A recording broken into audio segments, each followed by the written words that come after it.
Now let's talk about the supply and demand economics behind Bitcoin. And unlike the fiat currencies that we're used to using today, which have inflation built into them, they lose purchasing power over time, Bitcoin is based on a monetary policy that's a lot more like precious metals, like gold. There's only a fixed amount of gold on Earth's surface, and you can't create gold through a chemical reaction and, create counterfeits. And similarly, with Bitcoin, it has a maximum supply of 21 million Bitcoins, and you can't counterfeit Bitcoins to create more. 21 million, that's it. And today, there's about 17.5 million Bitcoins in active circulation.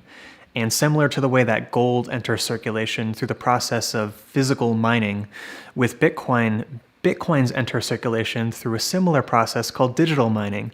And I won't go through all the specifics of how that works in this video, but you can basically think of it like here we have a bowl. And in this bowl, there's the 17.5 million Bitcoins that have already been mined.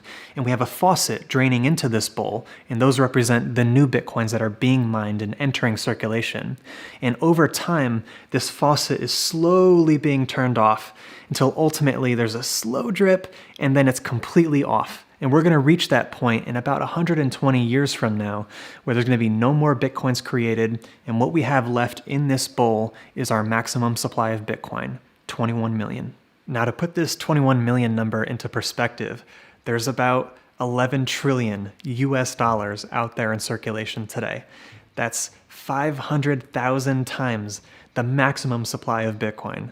And the craziest part is that the US dollar is just one currency for one country, and Bitcoin is a global currency for all countries. So you can just start to think how rare and how scarce Bitcoins really are. Now let's take a look at the demand side of things, because true scarcity is only created when your limited supply is coupled with increasing demand. And the cool thing about cryptocurrencies like Bitcoin is that you can actually measure demand and adoption on the blockchain. And my favorite way to do that is by looking at the number of wallets that are being created on the Bitcoin network. Because at the end of the day, if you're doing anything on Bitcoin, you need a wallet. Blockchain.info, one of the top hosted wallet solutions out there on the market, they publish their user account stats. And if we head over to their site and check out their wallet growth, you'll see what every startup investor loves to see, that exponential hockey stick growth pattern. And since Bitcoin's inception in 2009, every year more Bitcoin wallets have been opened than the year before it, even in 2018 with the price crash that we just went through.